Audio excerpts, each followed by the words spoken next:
Channel medical science में एक बार फिर से नई वीडियो के साथ मैं स्वागत करता हूं, जो कि है अपना आपका that is neurological system, neurological assessment. देखो क्या है कि जो लास्ट मैंने वीडियो सारी डाली है दैट इज उनके अंदर अपना कार्डियो, नेफ्रो, रेस्पिरेटरी और डाइजेस्टिव कंप्लीट हो चुका है, और जो अपना आज का नया सिस्टम शुरू कर रहे हैं आज से, ठीक है। आने वाली जितनी वीडियोज आएंगे न्यूरोलॉजिकल जो सिस्टम है उससे आएंगी, बहुत इंपॉर्टेंट है। और क्वेश्चंस आते हैं, समझना कभी नहीं बोलोगे कॉम्प्लिकेटेड सिस्टम है, थोड़ा सा डिफिकल्ट पड़ता है बहुत सारे बच्चों के लिए।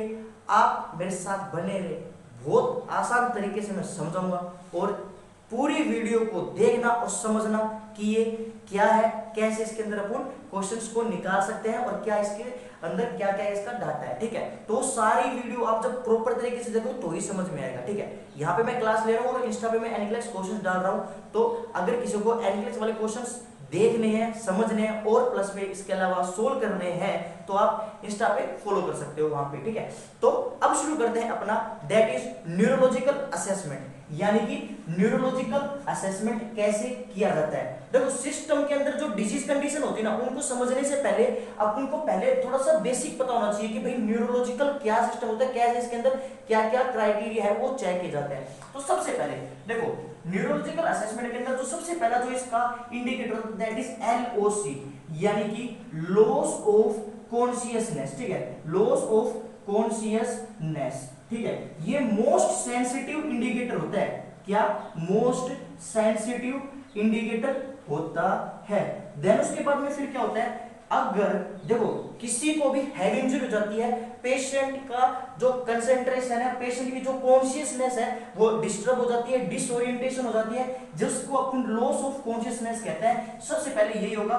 देन उसके बाद में होता है सर अपने पास में डिफरेंट रेस्पिरेशंस, ठीक है, रेस्पिरेशंस खराब हो जाएगी, ठीक है, रेस्पिरेशन खराब हो जाएगी। रेस्पिरेशन के अंदर भी क्या खराब हो जाएगी सर, रेट रिदम, यानी कि रेट यानी कि कितनी रेट से ले रहा है, रिदम, डेप्थ ले रहा है, डेप्थ ले मतलब कि जो डेप्थ है रेस्पिरेशन की वो इंक्रीज है या फिर शैलो ले रहा है, ठीक है, तो वो होगी।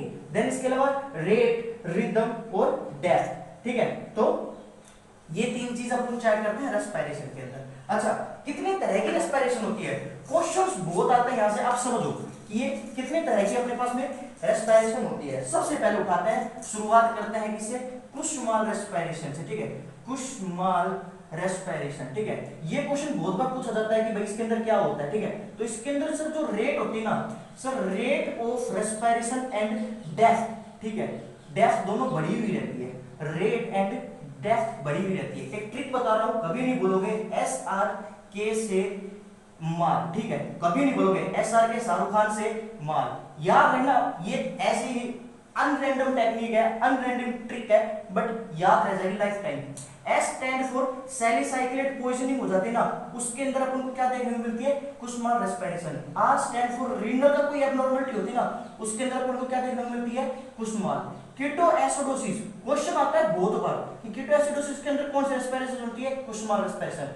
अच्छा, सेप्सिस हो जाता है ना, उसके अंदर भी देखने को बहुत बार मिलती है M से मिथाइल एल्कोहल पॉइजनिंग, ठीक है, इसके अंदर भी क्या देखने को मिलती है, बस यही देखने को मिलती है, ठीक है। बाकी इसके अलावा A stand for aldehyde poisoning, जब एल्डिहाइड की पॉइजनिंग हो जाती है तो उस टाइम पे भी, और लैक्टिक एसिडोसिस, ठीक है, लैक्टिक एसिडोसिस हो जाती है उस टाइम पे भी अपन क्या देखने को मिलती है, कुसुमाल रेस्पिरेशन। तो this is the trick by which we can know about that what is Kussmaul respiration and where it is found. Then उसके बाद में सेकंड जो अपने आती है रेस्पिरेशन, व्हिच इज, टॉपिक बहुत आसान है, बहुत इंपॉर्टेंट है, एक एक समझते जाना। देन सेकंड नंबर पे which is Cheyne Stoke respiration, ठीक है, Cheyne Stoke respiration. What is Cheyne Stoke respiration होती है ना, how it can be manage, ठीक है। तो चेन स्टोक रेस्पिरेशन के अंदर क्या होता है कि सर जो डेप्थ होती है ना, डेप्थ, ठीक है, वो तो बढ़ी हुई रहती है, ठीक है, डेप्थ तो इंक्रीज रहती है और रेट डिक्रीज रहता है, ठीक है।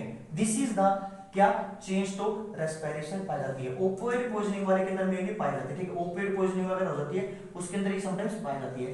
द थर्ड वन, ठीक है, थर्ड वन व्हिच इज, ये था सेकंड वन, ठीक है। थर्ड वन जो होता है व्हिच इज सर न्यूरोलॉजिकल या फिर न्यूरोलॉजिकल रेस्पिरेशन, ठीक है। तो इसके अंदर क्या होता है कि सर जो रेट, रिदम वगैरह होती है ना, हाइपर वेंटिलेशन स्टेट होती है, यानी कि हाइपर वेंटिलेशन हो जाती है, सब भरा हुआ रहता है इसके अंदर, ठीक है। और बाकी इसके अलावा क्या होता है, फोर्थ वन, जिसके अंदर क्या होता है सर, इसके अंदर होता है बाइटोट हो सकता है या फिर एपन्यूस्टिक, ठीक है, बाइटोट होती है या फिर एपन्यूस्टिक रेस्पिरेशन होती है। एपन्यूस्टिक के अंदर क्या होती है, इंस्पायरेशन, एक लंबी सांस लेगा, देन उसके बाद में एक्सपायरेशन, ठीक है, एक्सपायरेशन होगा, बीच में आएगा पोज, यानी कि सांस लिया देन फिर सांस छोड़ा, फिर सांस लिया, फिर बीच में पोज हुआ, फिर सांस छोड़ दिया, तो वो सीन होगा इसके अंदर। पांचवें नंबर पर होता है क्लस्टर, ठीक है, क्लस्टर के अंदर क्या होता है, एक साथ लंबी लंबी सांसें लेगा, यानी कि बहुत जोर जोर से और बड़ी जल्दी जल्दी सांसें लेगा। और सिक्स्थ वन विच इज एटैक्सिक, यानी कि रेट, रिदम और डेप्थ तीनों क्या हो जाती है, एबनॉर्मल हो जाती है, कोई लिंक नहीं होता। तो this is the various types of chain stroke के अंदर क्वेश्चन अगर पीरियोडिक अपनिया किसके अंदर पाया जाता है, तो पीरियोडिक अपनिया चेन स्ट्रोक के अंदर पाया जाता है। तो this is all about the respiration and types of respiration. Questions might be can be asked, very important for the point of view examination, you remind all these things, ठीक है। तो then उसके बाद में सेकंड नंबर होता है अपने पास में टेम्परेचर, यानी कि टेम्परेचर के अंदर कैसे चेक करते हैं। देखो किसी पेशेंट को हेड इंजरी हुई, हेड इंजरी होगी तो ऑब्वियस सी बात है ऑक्सीजन का कंजप्शन बढ़ जाता है, ठीक है, क्योंकि प्रॉपर तरीके से पूरी बॉडी के अंदर टिश्यू परफ्यूजन नहीं हो पाता है, तो बॉडी की डिमांड बढ़ जाती है ऑक्सीजन को लेके, तो टेम्परेचर गेट इंक्रीज हो जाएगा। कौन रेगुलेट करता है, हाइपोथैलेमस रेगुलेट करता है। ये जो मैं पॉइंट बता रहा हूं ना, ये खाली न्यूरोलॉजी नहीं है, ये बहुत सारी जगह आपको और क्लियर करवाएंगे। हाइपोथैलेमस रेगुलेट करवाता है, टेम्परेचर रेगुलेट करवाता है। Then third one which is, इसके अंदर जो होता है that is sir ICP increase हो जाता है, ठीक है, यानी कि आईसीपी इंक्रीज हो जाता है। आईसीपी इंक्रीज हो जाएगी तो जिसकी वजह से वेगल नर्व स्टिमुलेशन हो जाएगी, ठीक है, वेगल नर्व स्टिमुलेशन होगी, ठीक है, और उसकी वजह से फिर क्या होगा, वेगल नर्व स्टिमुलेशन की वजह से सर हार्ट रेट होती है ना, वो तो जाती है डिक्रीज, ठीक है, हार्ट रेट तो हो जाती है डिक्रीज। बाकी इसके अलावा सिस्टोलिक प्रेशर इंक्रीज पाया जाएगा, ठीक है, सिस्टोलिक प्रेशर इंक्रीज पाया जाएगा। और बाकी इसके अलावा पल्स प्रेशर होता है ना, वो डिक्रीज, वो भी इंक्रीज पाया जाएगा, ठीक है, हाँ सही है, pulse pressure gate increase, systolic pressure gate increase और हार्ट रेट गेट डिक्रीज, ठीक है। कुश्मा, इसके अंदर कशिंग सिंड्रोम पाया जाता है, ठीक है, कशिंग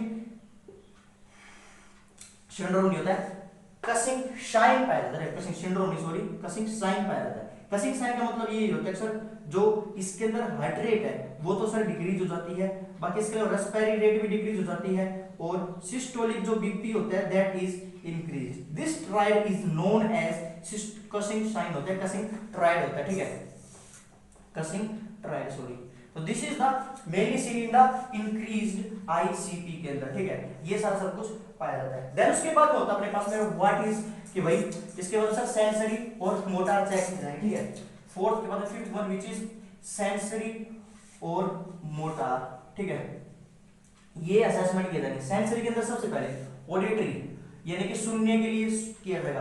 कौन सी लोब जिम्मेदार होती है, टेम्पोरल लोब जिम्मेदार होती है, ठीक है, ये वाली जो लोब होती है ये जिम्मेदार होती है ऑडिटरी के लिए। दो टेस्ट होते हैं, first one which is Rinne test, ठीक है, रेने टेस्ट होता है, और then second one which is Weber test होता है, ठीक है, वेबर टेस्ट होता है। रेने टेस्ट के अंदर क्या होता है, कंडक्शन चेक की जाती है, एयर कंडक्शन वगैरह टेस्ट चेक की जाती है। अगर ये नेगेटिव आ रही है, पॉजिटिव आ रहा है, यानी कि ये सही ढंग से काम नहीं कर रहा है, अपने अंदर कोई परेशानी है, एबनॉर्मलिटी है, तो न्यूरोलॉजिकल जो डीफनेस हो जाती है, न्यूरोलॉजिकल डीफनेस हो जाती है, यानी कि कोई भी काम करना बंद कर देती है, एट्थ ग्रेड में उसको बताता है। प्लस में वेबर टेस्ट होता है, एक ट्यूनिंग फोर्क ली जाती है और दोनों बायलेटरली चेक की जाती है कि भाई इधर से और इधर से दोनों तरीके से दोनों कानों के अंदर प्रॉपर्ली सिमेट्रिकली सुन रहा है, तो उसके लिए वेबर टेस्ट यूज की जाती है।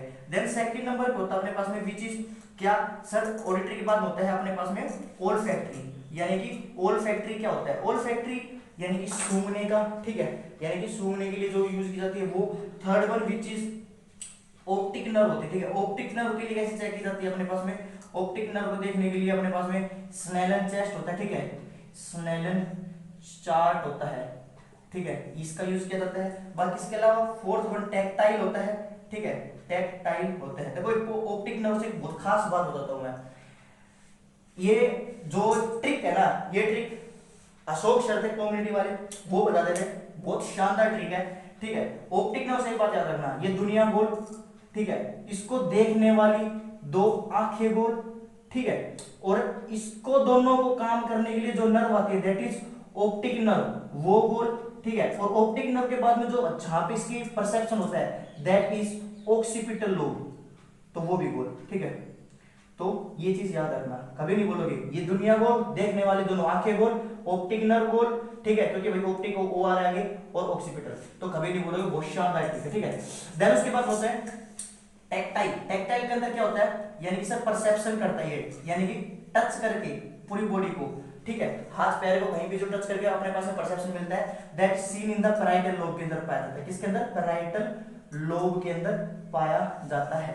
बाकी इसके अलावा ये होता है इसके अंदर, ठीक है। और फैक्टरी में ये हो गया। देन उसके बाद होता है अपने पास में सर मोटार। मोटार के अंदर कुछ ज्यादा चेक नहीं करता, बस ओनली सर मूवमेंट, ठीक है, मसल्स की मूवमेंट वगैरह, स्ट्रेंथ वगैरह, ठीक है, इक्वालिटी वगैरह और इक्वल है या नहीं है, ठीक है। और बाकी इसके अलावा मसल टोन आ जाती है, ठीक है, ये चेक की जा सकती है, मूवमेंट होती है, और बाकी इसके अलावा मसल टोन हो जाती है, बाकी कॉम्प्रेशन वगैरह चेक किया जाता है, ठीक है, कि भाई मसल कितना काम कर रही है और कैसे ये है। बाकी इसके अलावा एक और आता है असेसमेंट। ये असेसमेंट होता है मोटार के अंदर, ये मोटार जब अपना असेसमेंट किया था हाथ पैर को हिलाने वाले, उसके अंदर ये होता है। देन उसके बाद होता है दैट इज सर प्यूपिल। प्यूपिल का कैसे असेसमेंट किया जाता है, प्यूपिल के अंदर होता है प्रेला की एक ट्रिक याद रखना, प्रेला, ठीक है, और कभी नहीं बोलोगे। सबसे पहले P स्टैंड फॉर प्यूपिल, ठीक है, कैसे होनी चाहिए, राउंड होनी चाहिए, रिएक्टिव होनी चाहिए, ठीक है, राउंड होनी चाहिए, रिएक्टिव होनी चाहिए, और बाकी इसके अलावा इक्वल होनी चाहिए, और एकोमोडेशन लाइट के साथ में एकोमोडेशन होना चाहिए, ठीक है, एकोमोडेशन। तो दिस इज द प्रेला, कभी नहीं बोलोगे, याद रखना, ठीक है। तो प्रेला के अंदर प्यूपिल्स के अंदर चेक करना चाहिए, प्यूपिल्स जो होती है अपनी आंखों की पुतली होती है, उनको वो राउंड होनी चाहिए, रिएक्टिव होनी चाहिए अगर लाइट मारेंगे तो, बाकी इसके अलावा इक्वल होनी चाहिए, और बाकी लाइट के अंदर एकोमोडेशन करनी चाहिए। देन उसके बाद बात अपने पास में कि इसकी अगर एबनॉर्मलिटी हो जाती है प्रेला से रिलेटेड, प्यूपिल से रिलेटेड, मान के चलिए कोई पेशेंट आया इमरजेंसी डिपार्टमेंट के अंदर, उसकी जो प्यूपिल्स है वो बीच में फिक्स है और डायलेटेड है, ठीक है, तो ओमनियस साइन कहते हैं इसे, क्या कहते हैं, ओमनियस साइन कहते हैं, ब्रेन डेड हो चुका है इसका, ठीक है। देन उसके बाद में सेकंड नंबर पे अगर बीच में फिक्स है और डायलेटेड है, बीच में फिक्स है और डायलेटेड है, ठीक है, तो उसकी वजह से क्या होता है, ठीक है, उसकी वजह से होता है सर मिड ब्रेन डैमेज है, ठीक है, मिड ब्रेन डैमेज है। और बाकी इसके अलावा अगर एक पूरी सही है और एक थोड़ी पतली है तो थर्ड क्रेनियल नर्व डैमेज है, ठीक है, थर्ड क्रेनियल नर्व डैमेज है, ठीक है। देन इसके अलावा क्या होता है, अगर बीच में फिक्स है और एकदम पिन पॉइंट हो रही है, ठीक है, पिन पॉइंट हमेशा पॉइजनिंग के अंदर होती है, देखो नाम से पता चल रहा है पिन पॉइंट पॉइजनिंग, ठीक है, तो ओपिएट पॉइजनिंग वगैरह हो जाती है, उनके अंदर ये देखने को मिलती है। दो ये था अपने पास में क्या, ओमनियस साइन वगैरह, ये प्यूपिल से रिलेटेड बातें। बाकी इसके अंदर दो तीन पोस्चर हो जाते हैं, ठीक है। पोस्चर के अंदर सबसे पहले क्या होता है, डीकोर्टिकेट पोस्चर, डीकोर्टिकेट पोस्चर कहता है। डीकोर्टिकेट पोस्चर के अंदर क्या होता है, देखो डीकोर्टिकेट पोस्चर नाम से पता चल रहा है, अगर कोई पेशेंट आया इमरजेंसी डिपार्टमेंट के अंदर, पेशेंट आया, उस पेशेंट के अंदर अगर उसके हाथ पैर अंदर की तरफ मुड़े हुए हैं, ठीक है, पैर है वो अंदर की तरफ है, अब एडक्शन है, यानी कि एडक्शन है अंदर की तरफ है, बाकी फ्लेक्शन हो रहा है हाथों का, ठीक है। अगर कोई पेशेंट है, मैं आपको थोड़ा सा डायग्राम तो मेरा ऐसे भी की है, अगर उसके दोनों हाथ दोनों तरफ आगे तरफ है और पैर उसके अंदर की तरफ है, ठीक है, ऐसे अगर पेशेंट कोई आता है अंदर की तरफ करके, तो उस टाइम पे जो पोजीशन होती है उसको डीकोर्टिकेट पोजीशन कहते हैं, ठीक है, फ्लेक्सर पोजीशन भी कहते हैं इसे, क्या कहते हैं, फ्लेक्सर पोजीशन भी कहा जाता है, या फिर इसके अलावा मम्मी पोजीशन भी कहा जाता है, क्या, मम्मी पोजीशन। तो ये पोजीशन भी इसके अंदर होती है, ठीक है। इसके अंदर अपनी जो लिम्स होती हैं उनका क्या होता है, फ्लेक्शन होता है, ठीक है, और एडक्शन होता है, अंदर की तरफ होती है। और इसके अंदर डैमेज क्या होती है, कोर्टेक्स डैमेज होती है, ठीक है, कोर्टेक्स डैमेज होती है, उस टाइम ये पोजीशन पाई जाती है। सेकंड वन होती है दैट इज डेसिब्रेट, यानी कि डेसिब्रेट पोजीशन होती है, डेसिब्रेट पोजीशन कहलाती है। इस पोजीशन के अंदर क्या होती है कि सर मिड ब्रेन डैमेज हो जाती है, ठीक है, मिड ब्रेन डैमेज हो जाती है, ऐसे याद रखना, cortex cortex decorticate, brain mid decerebrate mid brain, ठीक है, इसको याद रखना, कभी नहीं बोलोगे, मिड ब्रेन डैमेज हो जाती है। ऑब्वियस सी बात है, जब उसके अंदर फ्लेक्शन हो रही है तो इसके अंदर एक्सटेंसर पोजीशन कहा जाता है। इसके अंदर जो हाथ पैर है वो बाहर की तरफ निकले हुए पाएंगे, अबडक्शन पाई जाएगी, ठीक है, अब अबडक्शन पाई जाएगी इसके अंदर। तो this is all about the various types of position और इसके अंदर पाई जाती है। एक लास्ट की पोजीशन और बता देता हूं जो कि जनरली पूछ भी जाती है, ठीक है, दैट इज क्या, ओपिस्थोटोनस पोजीशन, ठीक है। ये पोजीशंस बहुत बार पूछ ली जाती है। इसके अंदर क्या होता है, कैल्सीमिया हाइपोकैल्सीमिया हो जाता है पेशेंट के अंदर, ठीक है, हाइपोकैल्सीमिया हो गया, या फिर इसके अलावा टेटनी वगैरह हो जाती है ना, तो उसके अंदर ये पाया जाता है, ठीक है। कैसा होता है, इन द वो जो धनुष होता है ना, कैसा धनुष, जो पेशेंट की जो वो कमर है, कमर के बल में वो ऐसे ऊपर की तरफ उठ के और ऐसे हो जाएगा, ठीक है, यानी कि बैठकर ये जो पीछे का लंबार एरिया है उसका जो डिस्टेंस इंक्रीज हो जाता है और ऊपर की तरफ उठ जाएगा। पोजीशन का नाम है क्या, तो दिस इज ओपिस्थोटोनस पोजीशन। और ये सारे सब कुछ इसके अंदर पोजीशंस के बारे में मैंने बता दिया है। टॉपिक बहुत इंपॉर्टेंट है, बहुत जगह क्वेश्चंस पूछे जाते हैं, और ये खाली ये system only not about the neurological assessment, ये और भी फंडामेंटल के अंदर और बाकी टाइप्स ऑफ रेस्पिरेशन जो मैंने आपको बताया बहुत जगह क्वेश्चन पूछे जाते हैं, तो वो वहां पे भी आपका टॉपिक क्लियर हो जाता है अगर आप ये रखोगे। आने वाली वीडियोस के अंदर मैं पूरी कंप्लीट न्यूरोलॉजी समझाऊंगा, पूरी उससे रिलेटेड डिजीज कंडीशन समझाऊंगा। जिसको भी कंफ्यूजन लगे आप पूरी वीडियोस देखना, समझना, और अगर डाउट लगे तो कमेंट करके जरूर मुझे बताना। मैं आपके कमेंट में जो आप मेरे को कंफ्यूजन बताओगे मैं सोल्व करने की कोशिश करूंगा। बाकी अगर आपने ये वीडियो यहाँ तक देखी है तो एक लाइक जरूर करके जाना, और चैनल पर नहीं है तो सब्सक्राइब करके जाना, क्योंकि चैनल आपका ही है, किसी न किसी एग्जाम में आपकी हेल्प हो। बाकी मेरे इंस्टा पे फॉलो कर ही सकते हो, वहां पे मैं पोस्ट डाल रहा हूँ, ठीक है। बाकी मिलते हैं नेक्स्ट वीडियो के अंदर, टिल देन सभी को नमस्कार।